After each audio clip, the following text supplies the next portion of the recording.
Welcome, believers. Welcome, conspiracy theorists. Welcome to the wonderfully weird world of the Tinfoil Hat Fan Club, where we wear this tinfoil hat with pride. We are the people who ask the questions, who look through the keyhole, who check under the bed. Now, I am a genuine believer in everything I talk about. So if you want to be part of the Tinfoil Hat Fan Club, please like and subscribe. Okay, now on this episode, I want to talk about, again, alien abductions. Now, obviously, we talk about the wonderfully weird, but we also talk about the scary. So, I'm a genuine believer in UFOs. I have been for years. I genuinely do think they are monitoring this planet. And with that, you've got to take into consideration the alien abduction side of it, and also the cattle mutilation, what is quite scary, really. So I want to tell you today about an abductee called Terry Lovelace, okay? And I will tell you about his experience. Now, stay tuned, and we'll get into it.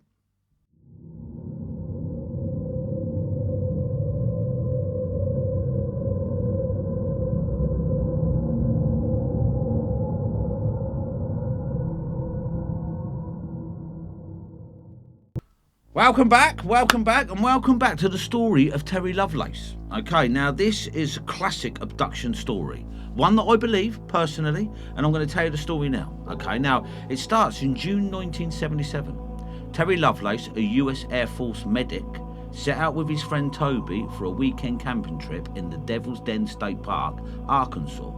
Okay, the two men were looking for a remote spot to relax in the wilderness. But this seemingly ordinary camping trip would become one of the most unsettling and perplexing UFO abduction cases in history. At the time, Lovelace was 22 years old, deeply rooted in his military duties and a dedicated officer. He and Toby had been stationed together for some time, building a close relationship. Their decision to visit Devil Dens wasn't unusual for two men looking to escape the rigours of military life. They drove into the isolated park with no specific agenda other than to enjoy the quiet and pristine nature of the area. Neither man could have predicted the life-altering experience that awaited him in the woods that weekend. The trip began like any typical camping outing. They set up camp, started a fire, and sat back to enjoy the star-filled sky. Now, as the night wore on, the men noticed that the surrounding environment had grown eerily quiet. The usual sounds of crickets, wind, and small animals moving about had all but vanished. The air seemed thick, heavy with the unnatural stillness. Even the flickering of the campfire felt subdued, as if the natural world around them had entered a state of suspended animation. At first, neither men said anything, but the weight of the silence became oppressive. They sensed that they weren't alone. Both felt a deep, inexplicable sense of foreboding, but neither could articulate why. Looking up, their attention was drawn to a massive object in the sky, a triangular craft hovering silently above the treetops. Now, the sheer size of this object was staggering, as large as a 5-story building, and its dark, seamless surface seemed to absorb the light around it. The craft hung in the sky completely silent without any sign of propulsion or sound. A feeling of dread swept over the men, but they couldn't take their eyes off the object. Without warning, a beam of light shot down from the centre of the triangle, illumining their campsite. Unlike a spotlight, this beam was soft and diffused, covering the entire area in a pale bluish hue. Lovelace and Toby were struck with an overwhelming compulsion to lie down. They didn't understand why or how, but their bodies seemed to move without their command, as if their limbs had been hijacked by an unseen force. They collapsed into their sleeping bags, not from fatigue, but from a strange paralysis that felt more like submission than exhaustion. Lovelace later recalled the sensation of losing control of his body. His mind was alert of the situation, but his muscles refused to respond. Toby similarly lay motionless beside him. The beam of light intensified, and they both felt a buzzing sensation that penetrated their skulls. Their consciousness faded and they slipped to an unnatural sleep. This period of unconsciousness, which we would later be referred to as missing time, lasted several hours. Missing time. Now we know with all abduction cases, there's missing time. So what the aliens do is they abduct you, they do whatever they do, they wipe your memory and put you back, okay? And that's missing time. Now, when Lovelace and Toby awake, they found themselves in the early hours of the morning as the sun was beginning to rise. There was immediate sense of confusion and disorientation. Their bodies felt sore and fatigued as though they had been subjected to some kind of physical strain, despite having no memories of what happened. More disturbingly, both men were covered in severe sunburns despite having been in the dark all night. Now obviously that is not a sunburn. Maybe it's a radiation burn, maybe whatever picked them up caused that sunburn, who knows. But it wasn't sun. The area around the campsite appeared undisturbed at first glance, but upon closer inspection, Lovelace noticed some unusual features. The grass where the beam of light had shone was flattened in a perfect circle, almost as though the ground had been pressed down by an enormous weight. Now there was no score marks, no scorch marks, no signs of fire or heat, yet the impression remained clear. Physically, both men displayed strange injuries that neither could explain. Lovelace found several small puncture wounds on his legs, as if something had inserted needles or probes into his skin during the night. He also noticed a peculiar triangular burn mark on his thigh, unlike any other injuries sustained before. These burns were precise and geometric, not random, as though created by something mechanical or deliberate. So there was no accident. Over the next few days, more details about the night began to surface. Though they were far from clear, both Lovelace and Toby started to experience vivid flashbacks of being on board a craft. The flashbacks were disturbing in their intensity too. They saw themselves lying on a metallic table, unable to move or speak, surrounded by strange grey-skinned entities with large black eyes.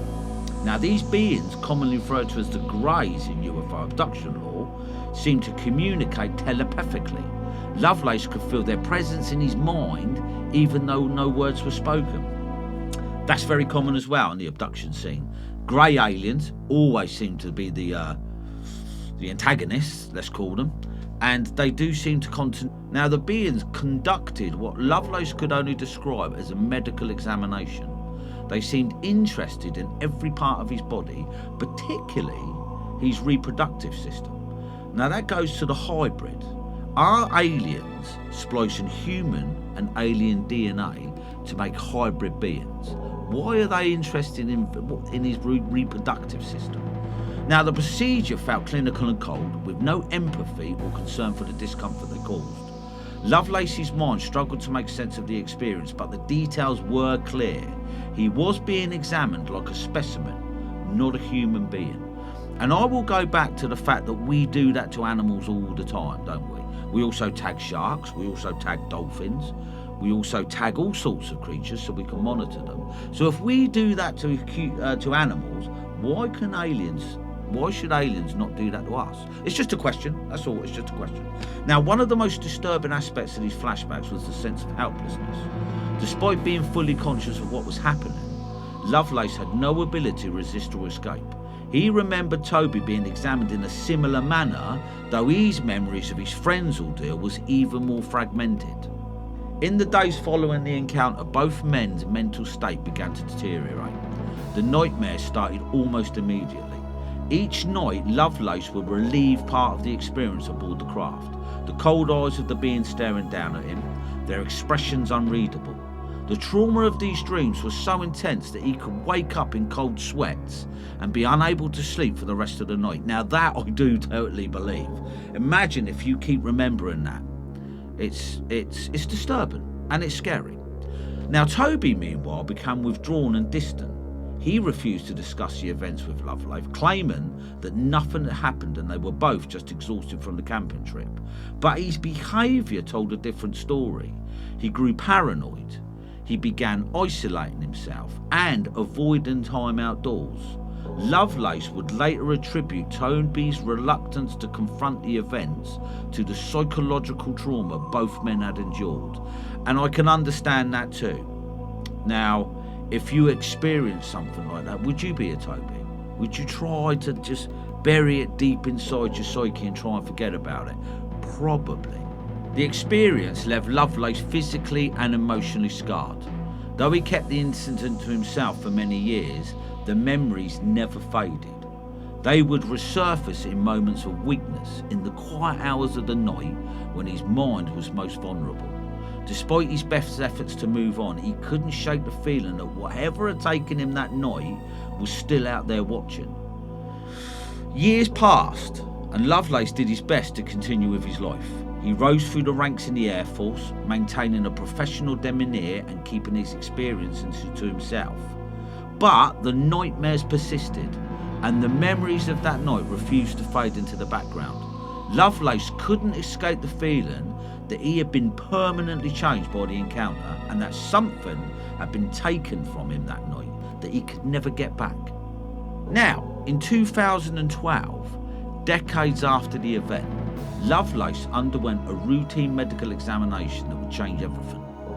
After experiencing persistent pain in his leg, doctors performed an X-ray and discovered something shocking. Embedded deep in his thigh was a foreign metallic object. The object was rectangular with two smaller spheres near it. There was no skull or entry wound, and Lovelace had no memory of any injury or surgical procedure that could account for the object's presence.